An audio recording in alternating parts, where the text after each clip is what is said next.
जी। मुझे इस इंडस्ट्री में 18 साल हो चुके हैं और 15 साल मेरा कॉर्पोरेट का एक्सपीरियंस है एंड 3 साल का एक्सपीरियंस मुझे अपना खुद के बिजनेस का है। एक इन्वेस्टमेंट मैंने अपने फादर का किया था और एक अपनी फ्रेंड का किया था आज से कुछ साल पहले। तो उन्होंने मुझे बोला उनके रिटर्न्स अच्छा है कुछ ही टाइम में, तो उन्होंने मुझे इन्फ्लुएंस किया कि अगर आप एडवाइस इतना अच्छा करते हो। Am I Audible?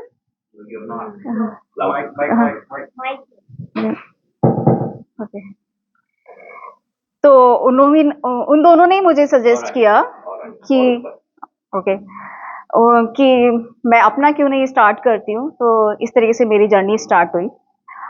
अ, ये पिक्चर आप देख रहे हैं, तो जब हम शेयर बाजार की बात करते हैं तो हमारे माइंड में एक ही पिक्चर क्लिक होती है कि मैं शेयर बाजार में पैसा लगाऊं और मेरे पैसे डबल हो जाए। यही क्लिक कर रही है कि लेकिन ऐसा होता है, हो सकता है। जो मेरा 18 साल का एक्सपीरियंस है इस मार्केट में, मैंने भी इसमें कमाए हैं पैसे और मैंने कभी भी कोई गारंटेड इन्वेस्टमेंट नहीं करी है। तो उसी के एक्सपीरियंस से मैं आज यहाँ पर हूँ और मैं यहाँ पे यही प्रेजेंटेशन इसी पे ही दे रही हूँ कि ह्यूमन साइकोलॉजी क्या होती है इन्वेस्टमेंट पर और उससे हम कैसे बीट कर सकते हैं, लेकिन क्या इमोशंस उसमें काम करते हैं या नहीं करते, मैं ये प्रेजेंटेशन रख रही हूँ। जब आप पेशेंस रखते हैं और टाइम देते हैं बाजार को, तो डेफिनेटली आप बेनिफिट भी लेते हैं, कमाते भी हैं। ये कुछ ह्यूमन साइकोलॉजी है जो कि एक क्लाइंट इन्वेस्ट करने से पहले या इन्वेस्टमेंट के बाद फेस करता है, एक्सपीरियंस करता है। Fear, greed, hope and regret. Fear इस बात का कि मैंने पैसे लगाए, कहीं मेरे पैसे डूब तो नहीं जाएंगे, ये लॉस तो नहीं आएगा। और अगर इन्वेस्टमेंट लगाते, पैसा लगाते ही उसके प्रॉफिट में आ गया, तो एक ग्रीड होता है कि मेरा ये शेयर इतना मेरे को प्रॉफिट देगा, मैं तभी निकालूंगा। और अगर वहां तक, उस लेवल तक नहीं आके, टच करके भी आपने नहीं निकाला या लॉस में आया, तो एक रिग्रेट होता है कि मैंने नहीं निकाला पैसा, मेरे को लॉस आ रहा है।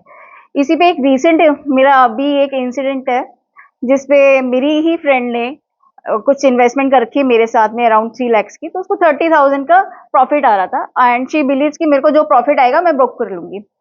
तो मैंने उसको मार्च के फर्स्ट वीक में कहा कि इतना 30,000 तेरा प्रॉफिट आ रहा है, तो तू उसमें से निकाल ले पैसा और यू कैन बुक का पार्शियल प्रॉफिट। तो उसने कहा नहीं, मैं अभी थोड़ा वेट करूंगी, मैं तो सिर्फ क्लाइंट को सजेस्ट कर सकती हूँ। अब वो क्लाइंट का एक अपना परसेप्शन होता है, उसे कहाँ तक उसको रखना है। अब 13 मार्च उसके पोर्टफोलियो में सिर्फ स्मॉल कैप है।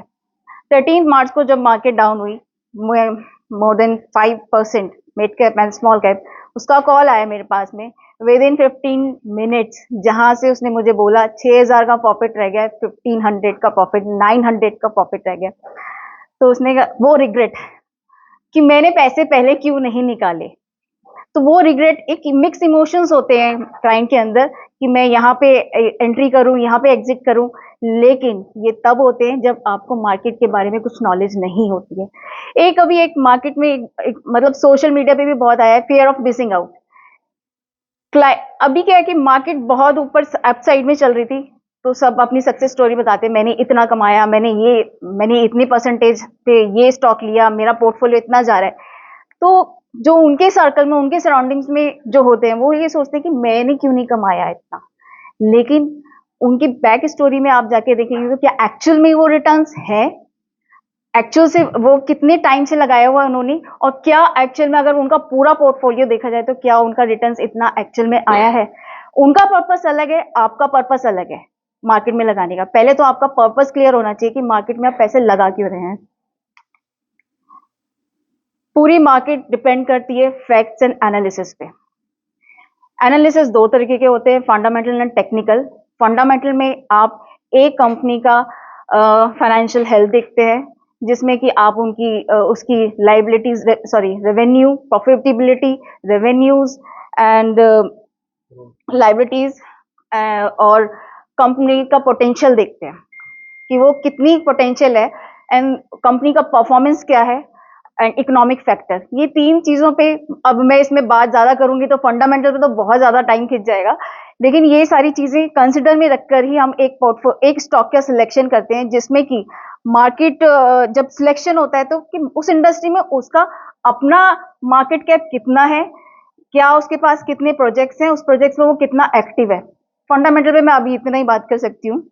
एंड टेक्निकल पे अगर आपको शॉर्ट टर्म गेन करना है तो टेक्निकल पे आप उसका हिस्टोरिकल डाटा देखते हैं, उसका प्राइस देखते हैं एंड उसकी मूवमेंट एंड वॉल्यूम देखते हैं।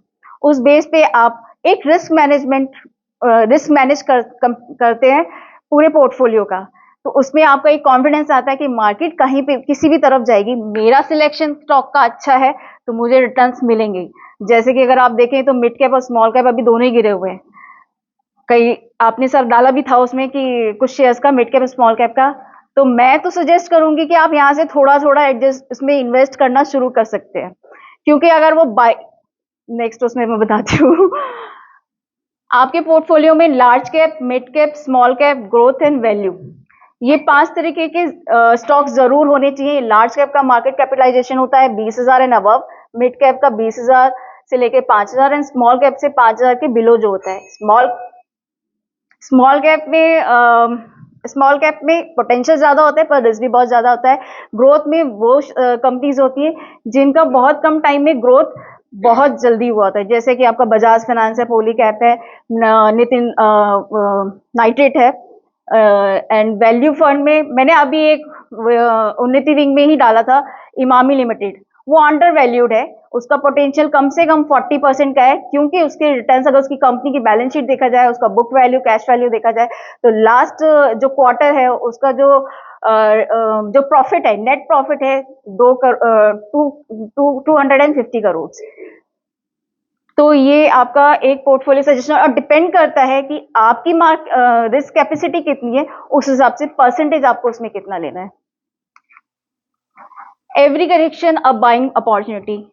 मैं 2006 से हूँ इस इंडस्ट्री में। 2006 में मैंने जब ज्वाइन किया तो मैंने बहुत सारे हाइज बनते देखे। 2008 के आते आते जनवरी में लो बनते भी देखा। उसके बाद 2010 में फिर कवर अप करी मार्केट एंड उसके बाद 2011 में हाई मारा, 2017 में हाई मारा, 2020 में हाई मार के फेब में कोविड के टाइम पे 7900 और एक साल में, ये पूरा एक साल का भी फिगर नहीं है, और फिर उसने 18,477 का हाई मारा एंड 2024 में वहां से कंटिन्यूसली में 22,500 का। तो जो अभी करेक्शन आया छोटा मोटा जो भी है, वो मार्केट के लिए, एक हेल्दी मार्केट के लिए करेक्शन बहुत जरूरी है। तो जहां पे भी फ्लो नीचे आती है मार्केट, तो वहां पे एक बाइंग अपॉर्चुनिटी बनती है, बजाय आप पैनिक हो उसे सेल कर दें। ये ग्रोथ है हमारे डीमेट अकाउंट की, जहां पे 2010 में ये 10 मिलियन मैंने राउंड फिगर में लिया है, 98 लाख टोटल डीमेट अकाउंट थे।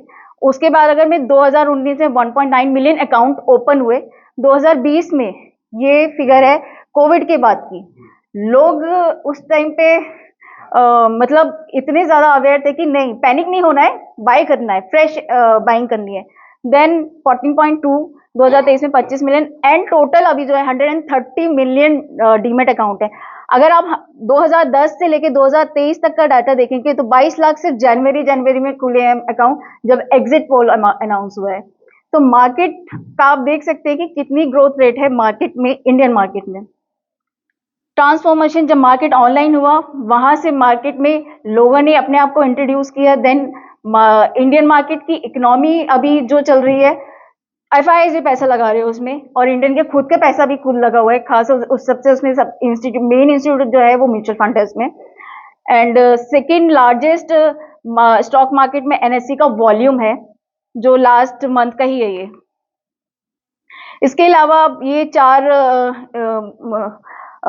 बेनिफिट्स भी ले सकते हैं। आपने शेयर्स तो लिया, शेयर में अगर आपको राइट इशू का बेनिफिट भी ले सकते हैं, जो आपको डिस्काउंट पे मिलता है प्राइस पे।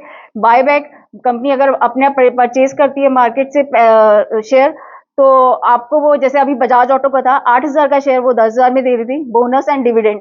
ये आपको जब कंपनी को प्रॉफिट होता है तो या तो वो शेयर्स प्रोवाइड करती है, डिविडेंड प्रोवाइड करती है।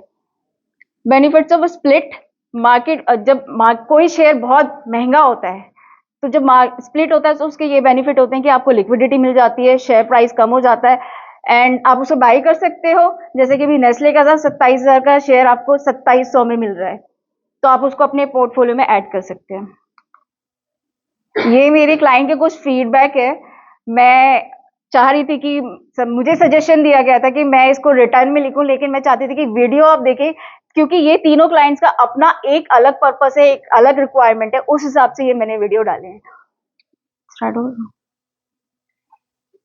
हम भी रचना सक्सेना जी का जो एक इन्वेस्टमेंट प्लानर है और उन्होंने मुझे भी सजेस्ट किया था और मैंने एक इन्वेस्टमेंट की उनके साथ 4 से 5 महीने पहले और मुझे बहुत ही अच्छे रिटर्न्स आ रहे हैं और मैं एक नया इन्वेस्टमेंट और उनके साथ करने जा रही हूँ और I highly recommend Rachna Saxena for the investment please